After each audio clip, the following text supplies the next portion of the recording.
우선 차이를 인정하지 않고 공포정치, 징계 정치를 하는 것에 반대하며 다수 국민의 인식에 반하는 행위를 지속할 시에는 대안과 미래가 자세하지 않을 것입니다. 정적 제거, 정치 생명 연장을 위한 것에 불과하다고 생각을 합니다. 또 고장난 레코드처럼 지도부 흔들기에 나섰습니다. 당원 당규에 따른 징계 절차가 시작되면 이를 공포 정치로 침소봉대 왜곡합니다. 중대하고 명백한 해당 행위에 대해 책임을 묻는 것이 잘못인지 묻고 싶습니다.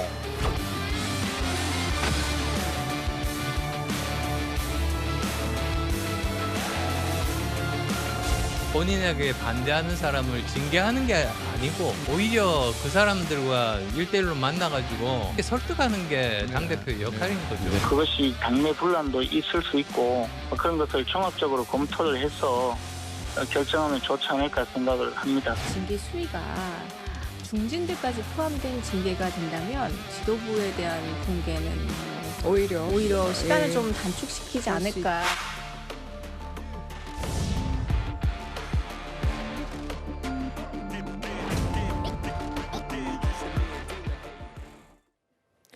국민의힘 윤리위 소집을 시작으로 본격화된 이른바 징계 정국이요. 이제 확전 양상으로 번지고 있습니다.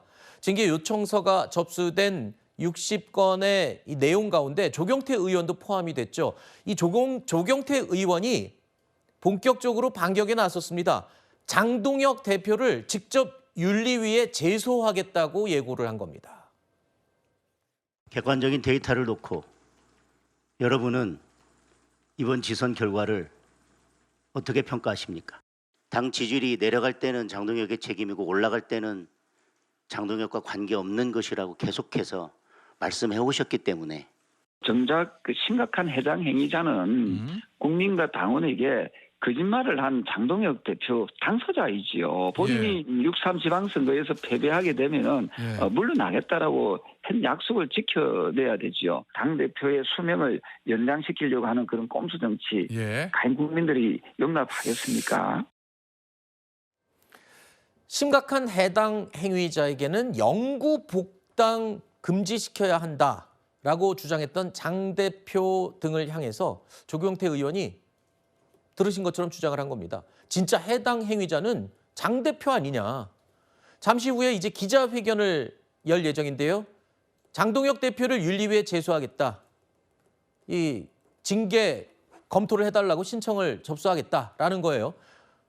여러분도 아시겠지만 윤리위에 이 제소를 하는 거는 이거 징계를 해야 되는지 여부를 검토해달라는 거니까 당연히 장동혁 대표도 예외 없이 대상이 되는 거죠? 검토하는 거죠? 그렇죠. 윤리위에서 며칠 전에도 한 70건 정도 올라온 것에 대해서 검토를 했다라고 보도가 되고 있는데요. 장동혁 대표에 대해서도 뭐 조경태 의원이든 누구든지 간에 만약에 윤리위에 제소가 된다면 일단은 윤리위에서 사안을 검토를 하고 징계 대상자로 올릴지 여부를 검토를 한 다음에 그 다음에 뭐 소명 자료를 받는다거나 이런 절차로 진행이 되게 됩니다. 다만 이 상황에 있어서는 뭐 결국에는 윤리위에서 결정을 하게 될 것입니다만 조경태 의원이 본인에게 가고 있는 혐의들, 그러니까 해당 행위라는 것인데 이것이 이번에 국회 부의장 선거에 있어서 저희 국민의힘의 박덕흠 후보에 대해서 내란 세력이다라고 이야기를 하면서 투표하지 말아줄 것을 종용했다라는 이런 혐의점들. 여기에 대한 어떠한 물타기 수준이 아닌가라는 생각이 드는 부분들도 분명히 있는 것이죠. 본인이 이것이 드러났을 때 오히려 장동혁 지도부에 대해서 문제 제기하는 것으로서 본인이 뭔가 타당한 행동을 했다라는 이야기를 하면서 계속적으로 피해자 프레임을 만들기 위한 것이 아닌가 생각이 드는 부분들이 있습니다. 결과적으로 뭐 지금 조경태 의원에 대한 부분이든 장동혁 대표에 대한 부분이든 윤리위에서 원칙적으로 판단을 하게 될 것이라 생각합니다. 알겠습니다.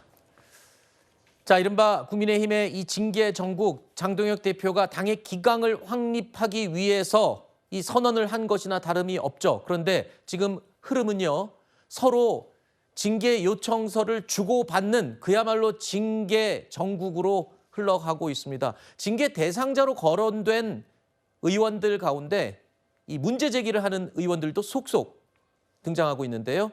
조경태 의원 이외에도 김재섭 의원도 오늘 저희 채널A 정치 시그널에 출연을 해서 가장 큰 해당 행위는 장동혁 대표가 저지른 거다라고 날을 세웠습니다. 도대체 무엇을 대상으로 어떤 사람을 징계하겠다는 건지. 가장 큰 해당 행위는 정당이 선거에서 패배를 했을 때가 가장 그리고 그 본인 때문에 어떤 특정한 사람 때문에 패배를 했다면 저는 그게 가장 큰 해당 행위라고 생각하거든요. 그런 의미에서 가장 큰 해당 행위자는 장동혁 대표 본인이 아닌가 생각합니다. 네. 자, 당대표 특보단장인 김대식 의원은요. 조경태 의원은 해당 행위가 맞지만 일부 친한계 의원들은 고민해봐야 한다라는 입장을 또 내놓기도 했습니다. 심각한 해당 행위를 한 사람은 복당을 금지한다. 이런 원리 원칙적인 이야기를 하지 않겠어요. 예를 들어서 뭐 조경태 같은 그 심각한 해당 행위죠. 한동훈 의원하고 치킨 먹은 사람도 배현진, 박정훈, 그다음에 고동진 3명의 의원도 해당 행위입니까? 그거는 저는 국민 눈높이에 맞춰야 된다고 생각합니다. 한지아 의원이나 진정호 의원을 징계한다.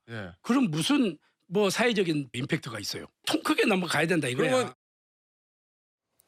자, 그러니까 앞서 조경태 의원, 김재섭 의원 모두 해당 행위를 한 사람은 장동혁 대표 아니냐라고 똑같은 표현으로 이야기를 했어요. 근데 지금 반응은 어떻게 나오냐면 조경태 의원은 또 한동훈 의원과 상황이 다르다라고 얘기를 하고 있어요. 뭐가 다른 겁니까?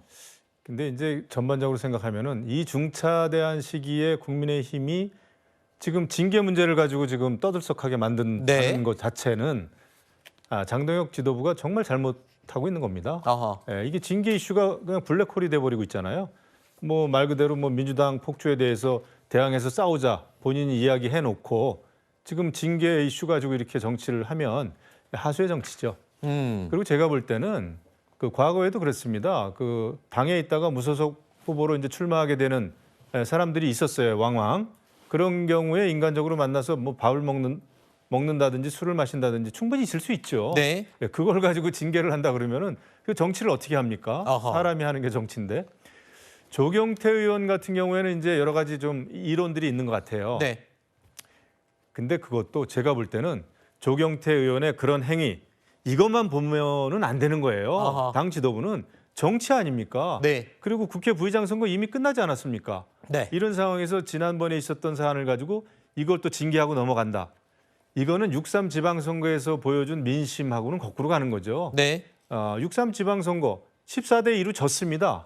그러면은 우리가 어떤 개혁을 해가지고 어떻게 통합으로 나아가야 되는지 말이죠. 이거에 대해서 통 크게 생각을 해야 되는데 정치를 안 하고 징계만 하고 앉아 있다?